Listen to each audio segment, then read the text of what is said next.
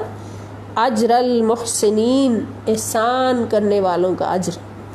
جو اللہ کی راہ میں نیکیاں کرتا ہے اور بڑھ بڑھ کے نیکیاں کرتا ہے، فرض سے بڑھ کر نیکیاں کرتا ہے، تو اللہ پاک اس کے اجر کو ضائع نہیں فرماتا۔ ولا ينفقون نفقۃ، اور وہ مجاہدین، مدینہ میں رہنے والے، مدینہ سے کے ارد گرد دیہات میں رہنے والے، وہ مجاہدین خرچ نہیں کرتے نفقتاً، کوئی بھی خرچہ، صغیرتاً، چھوٹا ہو، ولا کبیرتاً، بڑا ہو، چھوٹا ہو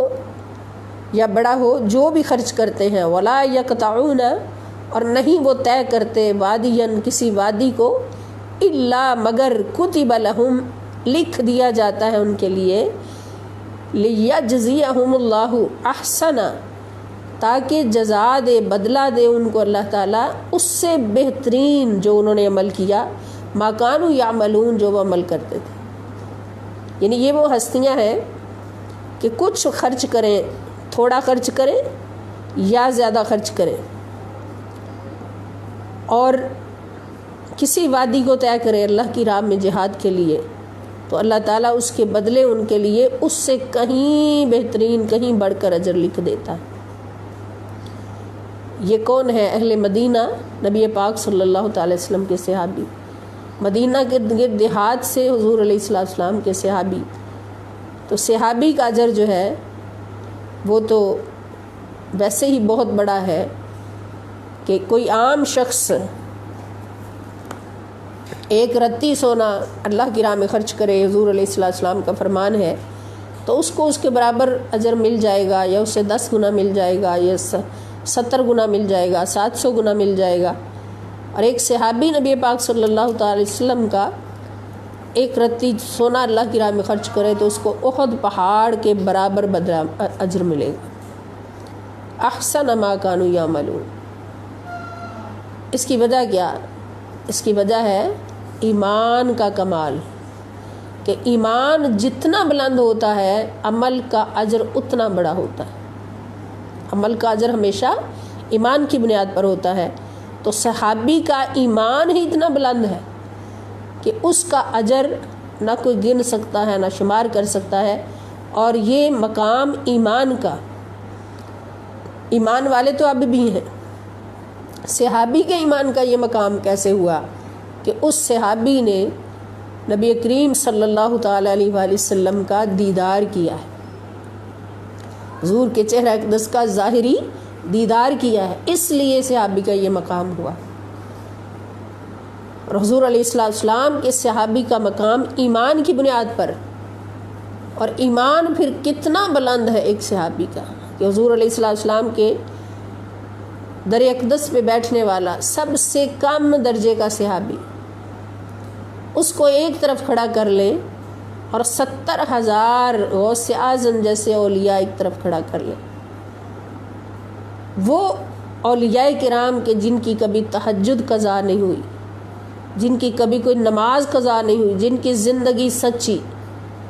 اور جن کا شمار صادقین میں، صدیقین میں جن کا شمار ہے، وہ 70,000 ولی ایک طرف، اور حضور علیہ السلام کے در اقدس پر حاضر ہونے والا وہ صحابی جس نے ابھی اسلام قبول کیا ہے، ابھی غسل نہیں کیا اور کوئی عبادت نہیں کی، نماز نہیں پڑھی، حضور علیہ السلام کے مکھڑ اقدس کو دیکھا اور عاشق ہو گیا، قربان ہو گیا۔ عرض کی حضور اگر اب میں دین قبول کر لوں آپ کا تو مجھے کیا ملے گا؟ آقا نے فرمایا کہ کلمہ تم پڑھو، جنت پہنچانا میرا کام ہے۔ جنگ کا موقع تھا، دشمن کی صفوں کی طرف سے وہ آیا، حضور علیہ السلام کی پہ قربان ہوا، کلمہ پڑھا، مسلمان ہوا، اور یہ نیت کی کہ میں گھوڑے سے اتر کر حضور علیہ السلام کی دست بوسی کروں، حضور کے قدم چوموں، حضور کے دست مبارک چوموں۔ گھوڑے کی رکاب میں پاؤں پھنسا، گھوڑا بدک گیا، وہ گرا اور شہید ہو گیا، وصال ہو گیا۔ تو حضور علیہ السلام نے فرمایا کہ یہ میرا صحابی ہے، اس کو غسل بھی دیا جائے، اس کا نماز جنازہ بھی پڑھا جائے، اور یہ جنتی۔ جنت میں میرے ساتھ ہوگا۔ اس صحابی کو جس نے بھی غسل بھی نہیں کیا تھا، قرآن بھی نہیں پڑھا تھا، نماز بھی نہیں پڑھی تھی، اس صحابی رسول صلی اللہ تعالی وسلم کو ایک طرف کھڑا کر لیں اور 70,000 کامل اولیاء ایک طرف کھڑا کر لیں تو 70,000 اولیاء کی عظمت مل کر بھی اس صحابی کے قدموں کی خاک تک نہیں پہنچ سکتی۔ یہ صحابی کا مقام ہے، اور اس صحابی رضی اللہ تعالیٰ عنہ کو یہ مقام کہاں سے ملا؟ کیا کثرت سے نمازیں پڑھنے سے ملا، یا کثرت سے روزے رکھنے سے ملا؟ نہیں، اس کو یہ مقام ملا تو فقط اور فقط دیدار مصطفیٰ صلی اللہ تعالی علیہ وسلم سے، حضور کے ایک دیدار سے ملا۔ تو یہ صحابی کا مرتبہ کہاں سے آیا؟ نسبت مصطفیٰ صلی اللہ علیہ وآلہ وسلم سے آیا۔ اور پھر کوئی کہے کہ حضور کچھ نہیں دے سکتے، نعوذ باللہ، حضور سے مانگنا منع ہے، شرک ہے۔ اللہ تو جو کچھ دیتا ہے در مصطفیٰ سے دیتا ہے۔ صحابہ کرام کو جو کچھ ملا ہے، خدا کی قسم، دینے والا خدا ہے، عطا کرنے والا خدا ہے، اور تقسیم کرنے والے مصطفیٰ ہیں صلی اللہ علیہ وسلم۔ تو اللہ پاک فرماتے ہیں یہ میرے نبی کے صحابہ کی شان ہے کہ وہ جو عمل بھی کرتے ہیں، ہر عمل کے بدلے ذرہ برابر عمل بھی کریں تو اللہ تعالیٰ ان کو اس سے کہیں بڑھ کے احسن اجر عطا فرماتا ہے۔ وما کان المؤمنون لینفروا کافۃ، وما کان، اور یہ نہیں ہو سکتا، المؤمنون کہ مومن، لینفروا نکل پڑیں، کافتن سارے کے سارے، یعنی سارے مومن جو ہیں اکٹھے نہیں نکل سکتے۔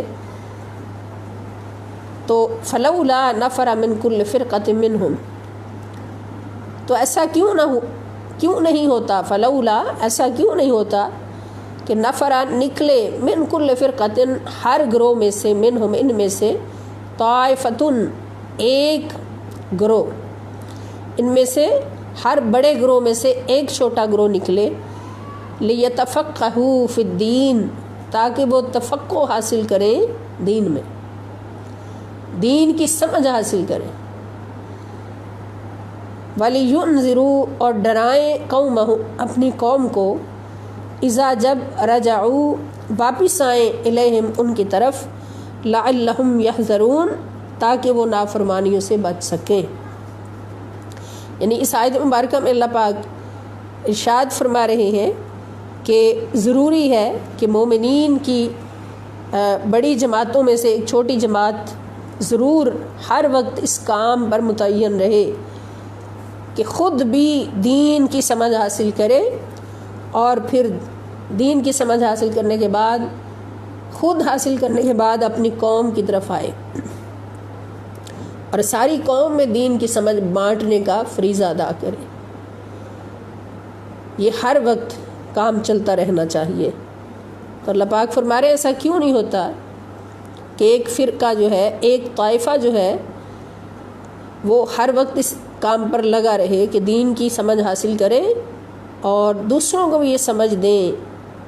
ڈرائیں دوسروں کو اللہ کے خوف سے، دوزخ کی آگ سے، جنت کی خوشخبریاں دیں، تاکہ وہ ہر برائی کرنے سے بچ سکیں۔ تو یہ بھی فرض ہو جاتا ہے، اللہ کا حکم ہو گیا اور فرض ہو گیا کہ تم میں اس طرح کا حکم ایک اور جگہ پر بھی اللہ پاک فرماتے ہیں کہ وَلْتَكُمْ مِنْكُمْ أُمَّةٌ يَدْعُونَ إِلَى الْخَيْرِ يَأْمُرُونَ بِالْمَعْرُوفِ وَيَنْهَوْنَ عَنِ الْمُنْكَرِ، کہ ہر وقت تم میں ایک ایسی قوم موجود رہنی چاہیے جو خیر کی طرف دعوت دینے والی ہو، اور اس کا کام کیا ہو کہ نیکی کا حکم کرتے جائیں اور برائی سے روکتے جائیں۔ ہر وقت ایک قوم موجود رہنی چاہیے۔ تو اللہ پاک ہمیں توفیق عطا فرمائے کہ ہم اللہ تعالیٰ سے یہ آرزو کرتے ہیں کہ ہمیں اس قوم میں شامل فرمائیں کہ خود بھی دین کی سمجھ حاصل کریں اور دوسروں کو بھی دین کی سمجھ عطا کرنے کی ڈیوٹی ادا کریں، اور خود بھی سنور جائیں اور دوسروں کو بھی سنوارنے کے لیے کوششیں کریں۔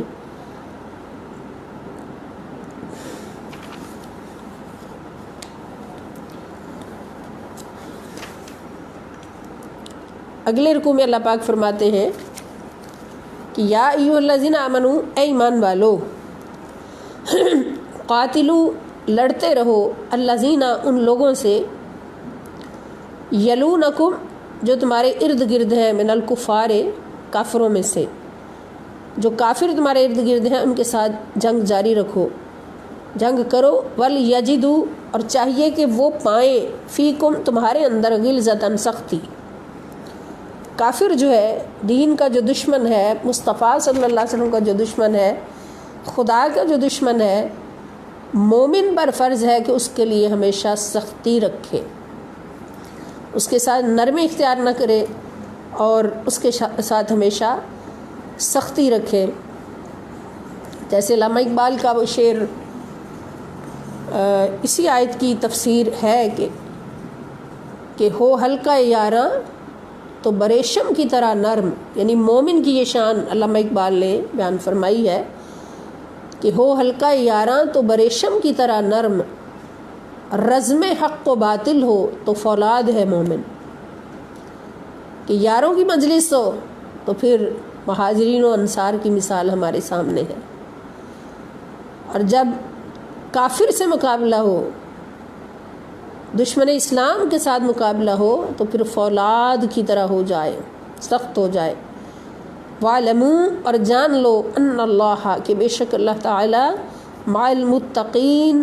پرہیزگاروں کے ساتھ ہے، اللہ تعالیٰ پرہیزگاروں کے ساتھ ہے۔ اللہ پاک ہمیں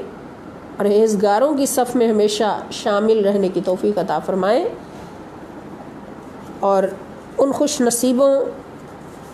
کے گروہ میں شامل فرمائیں کہ جو خود بھی قرآن سیکھتے ہیں، دوسروں کو بھی سکھاتے ہیں، اور قرآن پڑھتے پڑھتے خود قرآن بن جاتے ہیں۔ اللہ تعالی ہم سب کو ایسے طالب علم رہنے کی توفیق عطا فرمائیں۔ وما علیہ الا البلاغ المبین۔ السلام علیکم ورحمۃ اللہ وبرکاتہ، وإلی اللقاء انشاءاللہ تعالی۔ آئندہ ہماری کلاس انشاءاللہ